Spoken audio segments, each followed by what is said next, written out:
All right, so podcasting for mortgage brokers. This video I'm going to walk you through pretty much like podcasting 101, like what you need to know about it, why you should do it, and in my opinion why I think long form content is king, and this includes YouTube as well. So I'll mainly dive in on podcasting specifically, but I will touch a bit on YouTube because the strategy I'm using in my business is it really does overlap and overlay.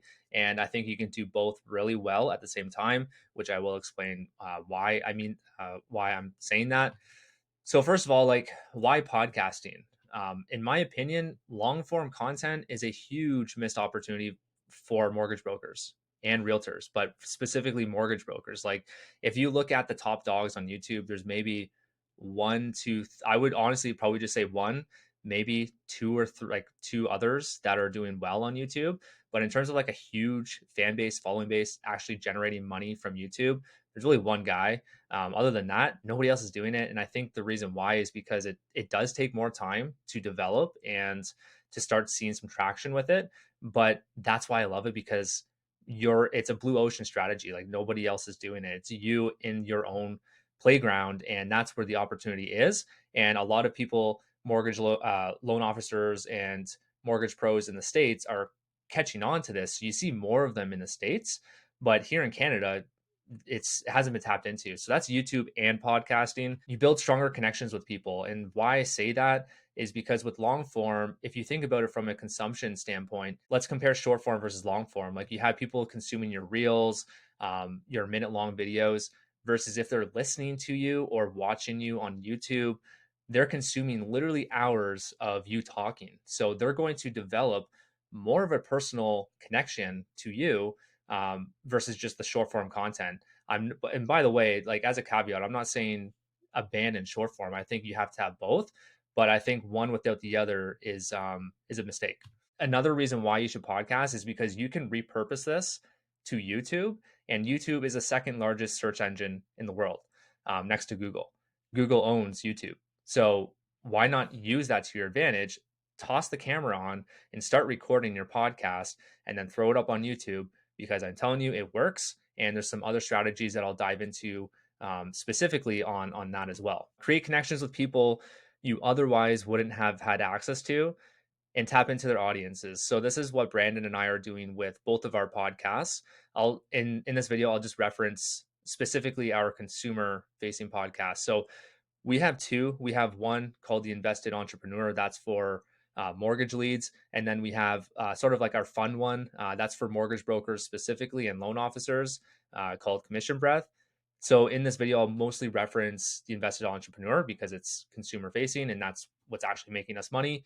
So we are tapping into other people's audiences by inviting them on our podcast and having them guest on it, chatting with them for a 30 minutes to an hour. So we're building that connection.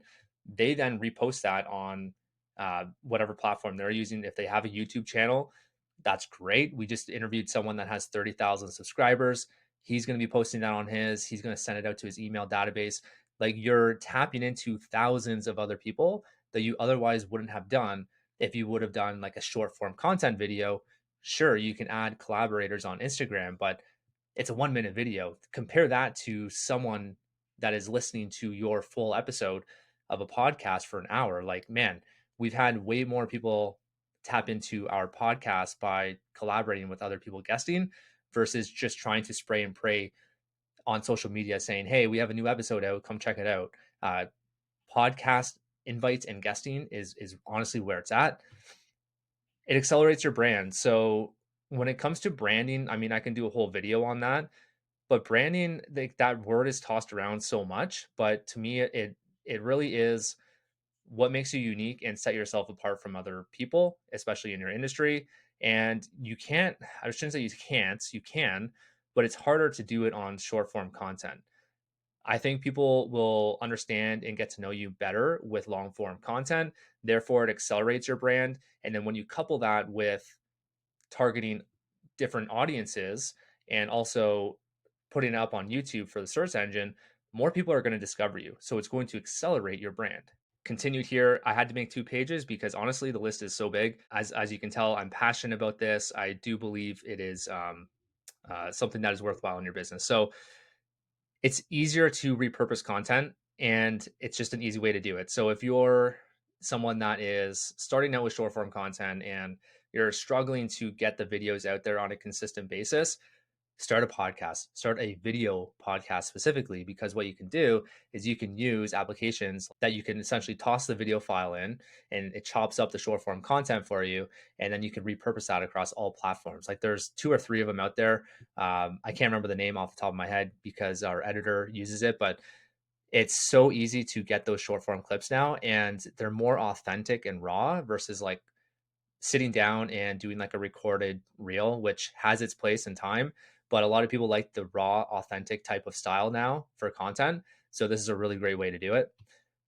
Once you have your setup, like the setup is the hardest part to get things rolling. Like you're learning along the way with different equipment and how to start the recording, how to reach out to guests. Like there's a lot going on, and that's why you don't see too many mortgage brokers in the long form content space, because it's harder to set up. But once you have it set up, it's easier to maintain uh, and perform that or get that consistent content out there. So what I like to do is I like to answer specific questions. So think about like any clients that have come into your world, any common questions, write them down. If you've come across a question like multiple times during the month, write it down, because there's likely other people out there searching for that question. And once you make an episode on these questions and you put it up on your podcast and YouTube, that is going to start getting more traction with views, because people are searching these things. There's other softwares and platforms that you can use to figure out what the most searched keywords are out there, which I'll dive into. But this is a really good way to get your channel up and running and get more views. And I will say, like, I was skeptical at first. Like, for me, I'll give a background story. I started on YouTube 2 to 3 years ago when I first became a broker or agent. And it was hard. It was hard at first, and I was spending a lot of money doing it. And I gave up after about 6 months of doing it. And then I didn't like, I started getting leads about 6 months to a year later after quitting. It's like, wait, you found me on YouTube? Like, how is that possible? I don't even post any more videos. And then I go back and then I realized like some of my videos started popping off 6 months later. I was like, what the heck is going on here? And then I didn't revisit YouTube seriously until about a year after that. So if I can look back, I mean, it's not a regret, because, in my opinion, like I had to do what I had to do to build my business through realtor referrals in order to revisit YouTube again. But if I could go back, I would have stayed consistent with it and not focus so much on like the fancy editing and spending the money that way, and just get content out there, because I would have developed my skill, and I also would have had way more videos out there being searched, and more leads coming in. And honestly, the leads that come in from YouTube, I don't get a shit ton yet, but the ones that do come in are super warm, and they're great. Like they trust you already because they've already consumed hours on end. And this same goes for podcasting as well. If they're listening to you for a while, for hours, like the leads are warm. Guesting on podcasts. So what Brandon and I are focused on right now is being guests on other podcasts. We're still having guests on our podcast, but what we're doing is we're guesting on other podcasts, because if you think about it, the listeners are already people who consume podcasts. Like not everyone listens to podcasts. So why not go that direction? Because the listeners are already on the platform they like to use for podcasting. When they listen to your episode, they consume it. If they like it, they're going to search your podcast and then they're going to go follow that. It's a direct way, an easy way to get more followers. And of course, the more followers you have, the more fans you have, and the more people are going to reach out for a mortgage. So that's what we're doing right now. Like we just did a podcast that has, I think, 5,000 listeners on average an episode, which is a decent amount. And so those 5,000 people are now listening to our episode, and that episode stays there and exists for years on end until if he ever deletes the podcast. So we're consistently having people tune into our podcast, and that's because of these episodes that we have out there in the world. So this is how I think of content marketing and building a brand. This is all like relatively new to me. I will say, like, I don't consider myself like on the top of the food chain for brand in the mortgage space. Like, this is a new journey for me, but I'm learning a lot lately. And what, like, the biggest realization for me was short form content really creates the awareness to bring people in. But then the long form content is what builds and nurtures the relationship over time. And that's something I'm really focused on now is making sure I have both up there. And my call to action and funnel to everything is now for people to go and consume my long form content, because it's a lot easier for someone to click on a link or to send me a DM asking for an episode versus having them book a call with me. Like that's going to be a lot harder of a call to action versus like consuming my long form content. It's like the intermediate step before they book that call. Like I said, it's not one or the other. I'm not bashing short form. Like I'm still active on Instagram, but you do need both, in my opinion. So this is the flow that we have going on right now, or we did rather. So what we were doing is we were batch recording short form videos, and then we were reposting it to all of the different platforms. So Instagram, TikTok, YouTube Shorts, LinkedIn. And by the way, if you're doing this through a social media scheduler, I highly recommend not doing that anymore, because the platforms know this and they won't push your content out based off of you actually posting from an actual platform, a scheduled platform. So do it manually. I would honestly focus on one platform, be a master at that. And then once you get there, then you can start thinking about repurposing to other platforms. So that this is the short form flow that people typically do. So I'll dive into the pros and cons first. So the pros of this is it can be quicker to post. I would honestly probably maybe even disagree with that statement now in some ways, but it can be quicker to post because you can just pull your phone out. You can just do a screen recording of like an article, or you can just do like a 60-second talking head video.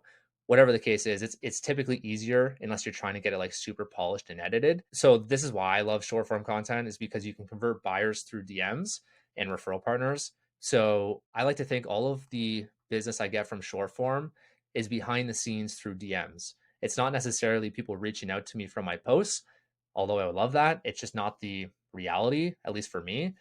I get all of my business, not all of my business, but I get my social business through DMs and people reaching out from the podcast. That's why I love Instagram, because you have the DMs versus like other platforms. TikTok is kind of getting there. Then you have LinkedIn, but I mean, like the Instagram is by far the most powerful platform for DMs. And they're actually adding more and more features to it, which I think is super cool, which is for a whole other video on like broadcast channel strategies and all that stuff. But bottom line, short form content and platforms, you have the DM feature, which I like. It can be quicker to grow an audience. If you have a post that goes viral, of course, it's going to be quicker to grow an audience. There's other strategies you can do, like follow, unfollow, the liking, and all that stuff to grow your actual followers. So it could be quicker, although like there's ways to make it even quicker for podcasting. Like I mentioned, like guesting on other shows could be easier than actually getting more followers on your Instagram. The biggest con is that it's saturated. So pretty much like every mortgage broker that wants to do social media is on Instagram. It's saturated. They're all kind of posting the same thing, like fixed versus variable, 25 versus 30-year amortization, like all of that stuff.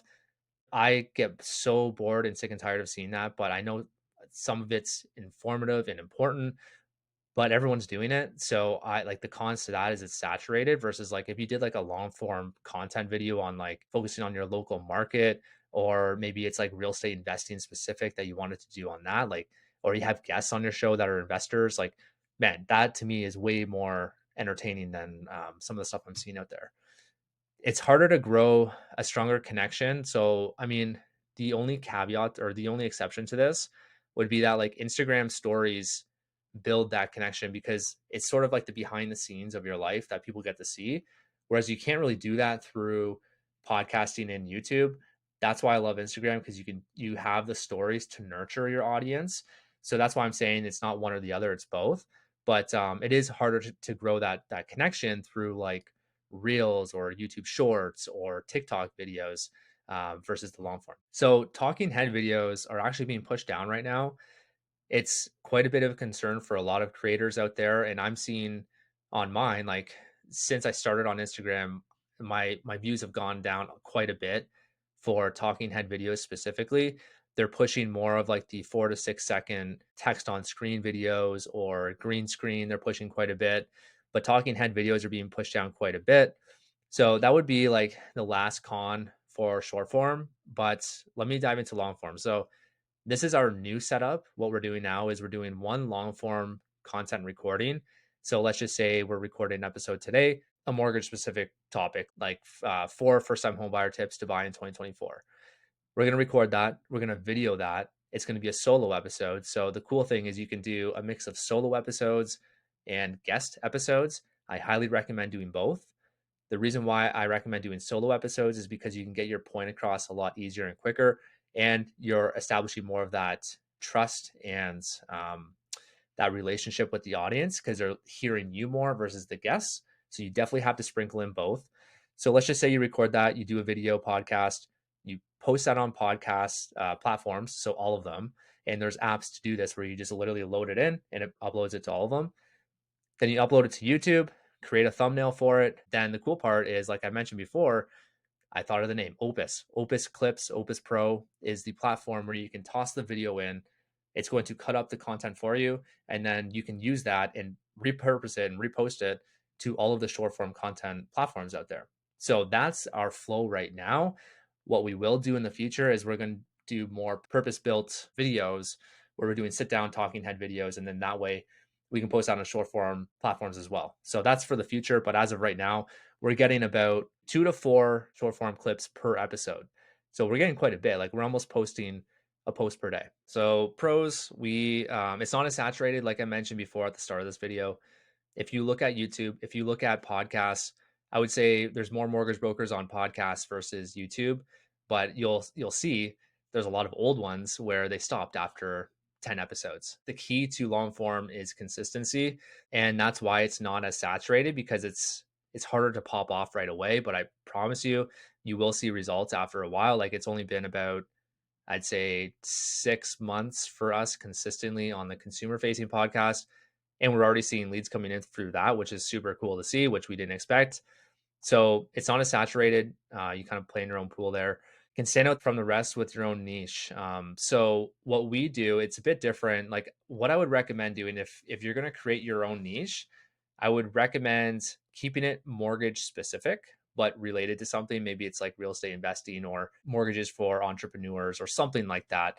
I would make it mortgage specific to start out with, and then you can expand into more of like a broader niche as you have more followers and fan base. For us, we started more broad. We toyed with the idea of niching down further, but we're going to keep it with the same theme that we have now because we enjoy doing it. So what ours is the invested entrepreneur is helping Canadians seek financial independence. So we talk about real estate, traditional investing, building businesses, anything related to entrepreneurship we talk about. So we have guests come on that have excelled in all of these different fields. So it's great. It'll just take longer to build a following, in my opinion, versus like if you had it super niche down, it's going to be easier for someone to follow and subscribe and tune into your podcast because it's like it's talking to them. It's like, man, this podcast is for me. So I would recommend doing that and then broaden out as you go on. Easier to stay consistent. So like I said before, like if you're scheduling guests to come on the show too, like it's going to hold you accountable. So you're not going to skip out on that, first of all.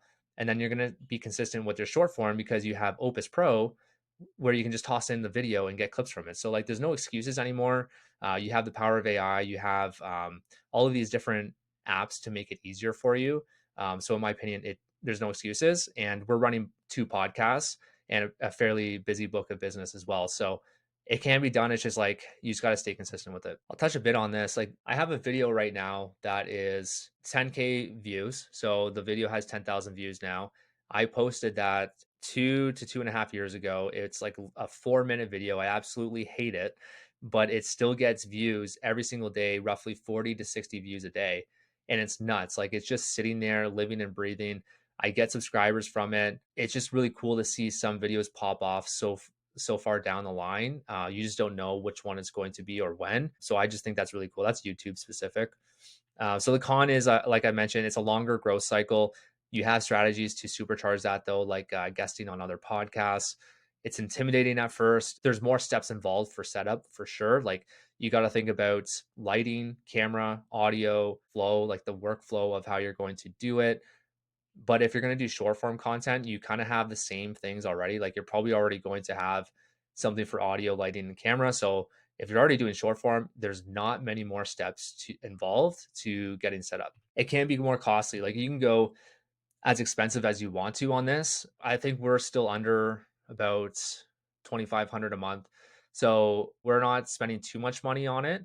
And that's you can go as expensive as you want. Like you can hire an agency and run it for like 5 to 10K a month, or you can just literally do it for like $0 a month and just post like no editing, whatever, just get it up there, which you can do too.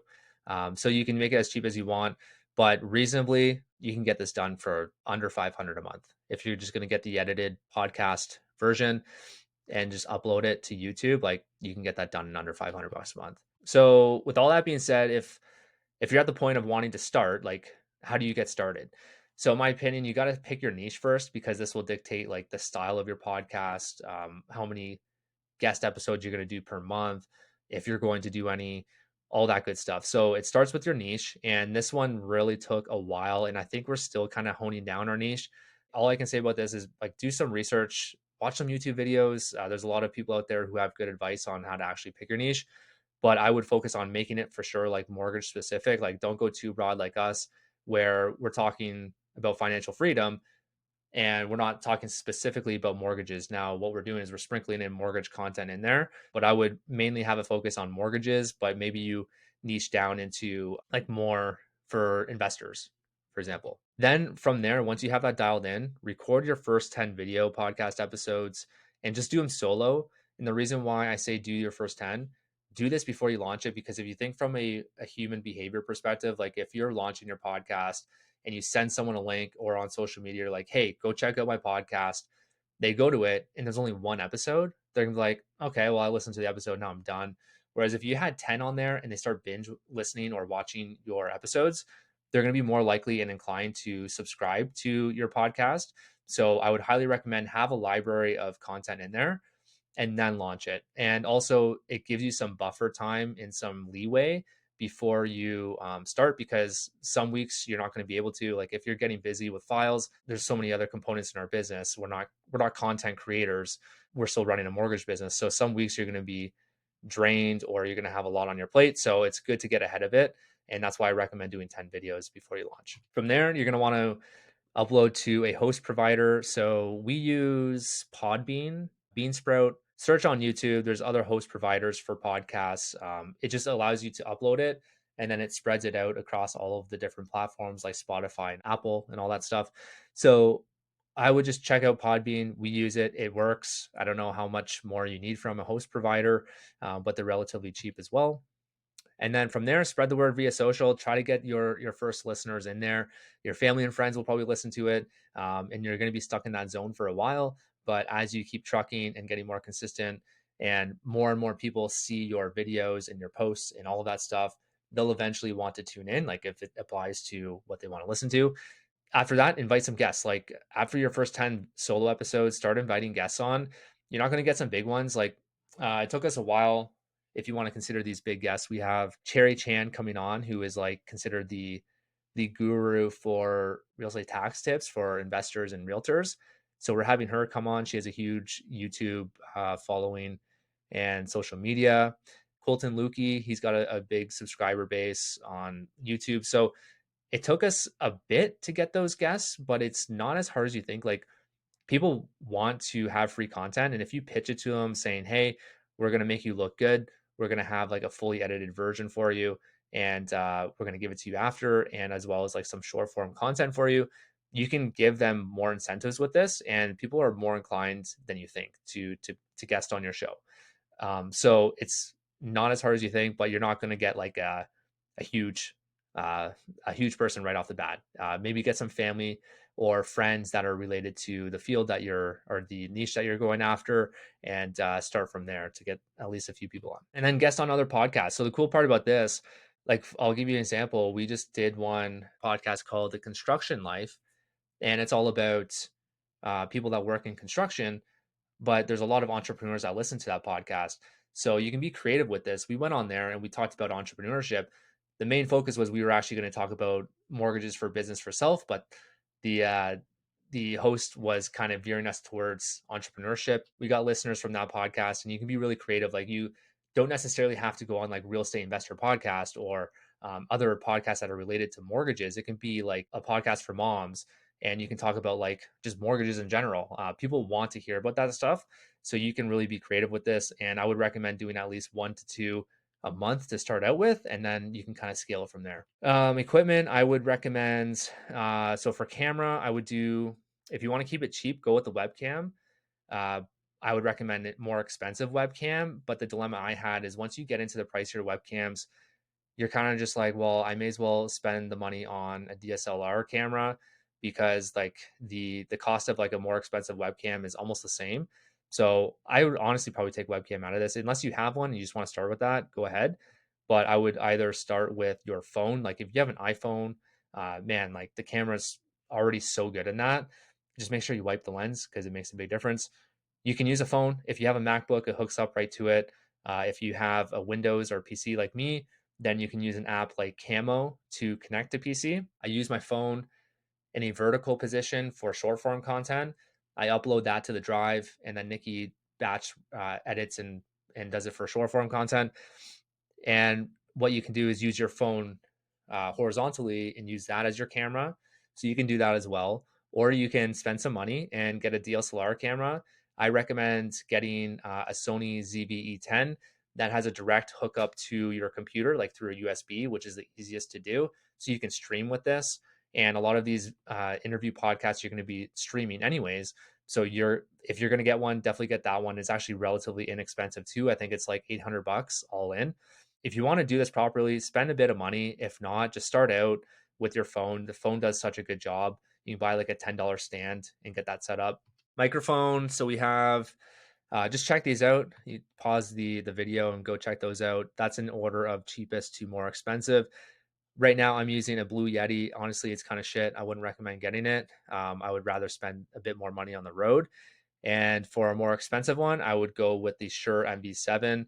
Uh, that one's a really nice one that I will be buying in the future. And then lighting, you can get these ones here from cheapest to more expensive. You definitely need some lighting. So my setup right now is I have some new, I don't know how to say it, newer lights. The brand, I've got two on either side pointed to me from like a 75-degree angle.